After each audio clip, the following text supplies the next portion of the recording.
5 tips to be successful in selling, especially if you're new.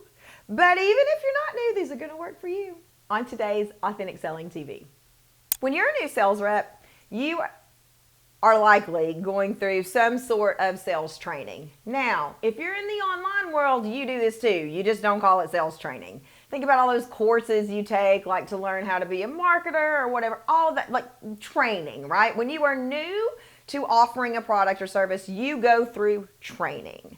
But there's a lot of stuff that they don't teach in those trainings, both on the corporate side and in the online side. And so today, I've drilled down 5 things that I know will help you sell more of your product or service. Whether you're new to sales or whether you just need to be reinvigorated for your passion for selling. And if you are sitting here and you're like, I am not passionate about selling, okay, great, but you still need to sell your product or service to help people and to make money. So these 5 things can be used if you're new, if you are a seasoned pro but lost your vitality for selling, I don't even know if I use that word right, or if you're like, why do I need selling? Because you want to make more money and help more people. So they can be used across the board. 5 tips.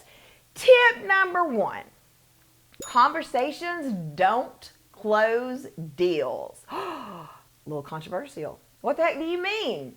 I get people on sales calls. I go and have conversations and yeah. How many times have you heard I want to do this, and then they never paid? Conversations are not where the deal closes. The deal closes when they pay, when they sign on the dotted line. So you've got to have a follow-up procedure after those sales calls. You need to know how to follow up with the prospect, with a potential buyer, with whoever you've talked to. Follow-up closes sales. So the sales conversation moves the sale along. It does. And you may get a yes in that conversation, but it's not real until they pay. It's like, I heard somebody say one time, if it's not scheduled, it's not real. A yes is just a yes, but means absolutely nothing until they pay. So what you do after the sales call is just as important as what you say on that sales call. Follow up. Follow up. When you get paid, when you have people sign contracts, that's where the sale is actually solidified. Conversations don't close deals. They're important. You got to know how to have them, but that's not where your money is made. Number 2, what's your BFD? For all you people who have been selling for a long time, I know you're like, I don't know what that means. Like, what's my BFD? What's your big freaking deal statement? Now, your big freaking deal statement, whether you're selling to corporate, whether you're selling online, is just this. It's the one thing you need people to know about you or your product or service.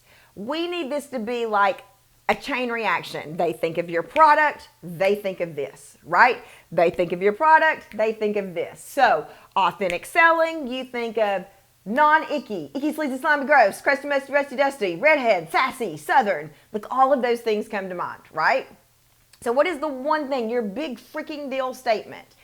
You want your big freaking deal statement not to be redhead, sassy, southern. You want it to be about your product or service so they know, oh yeah, that thing that does blah, blah, blah. How do we get people to say that thing that does blah, blah, blah? We say it over and over and over. Your big freaking deal statement is, what is it? Doesn't matter what you're selling. It's the one thing you come back to over and over and over. It may be a benefit.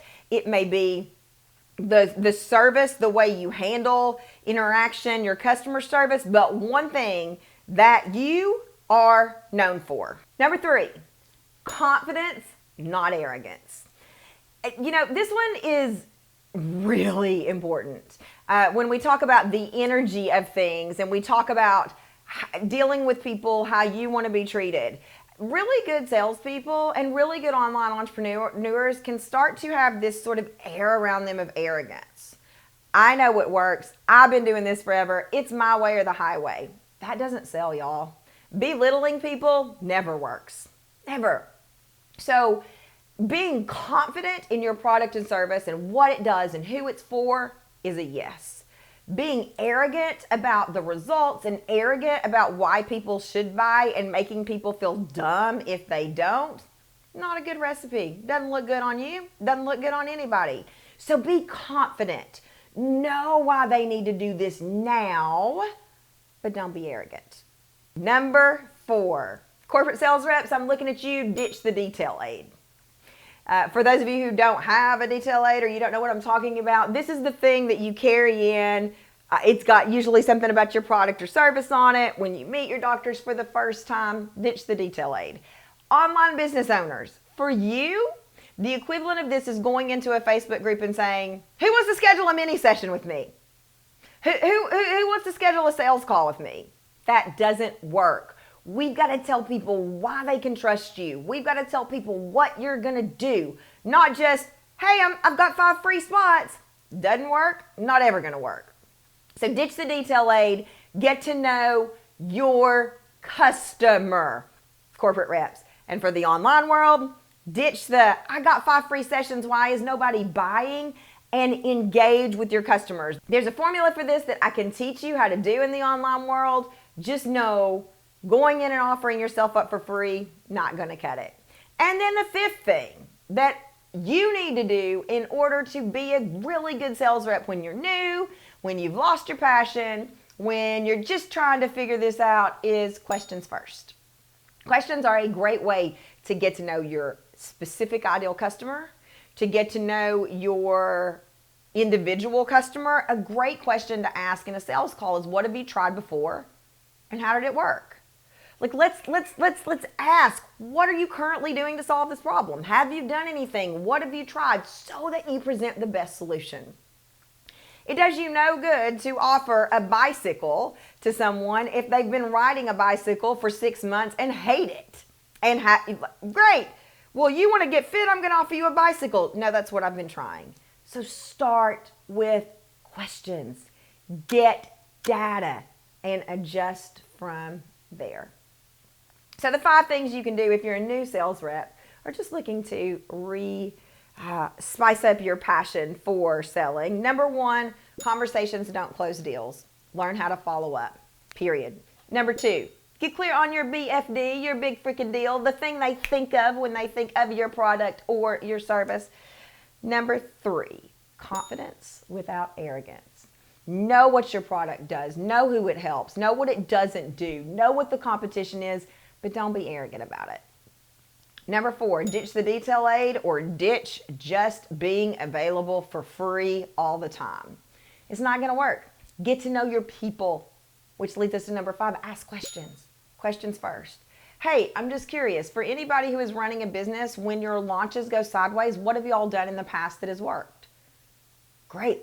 That's a great way to go into a Facebook group and start a conversation rather than buy my free stuff.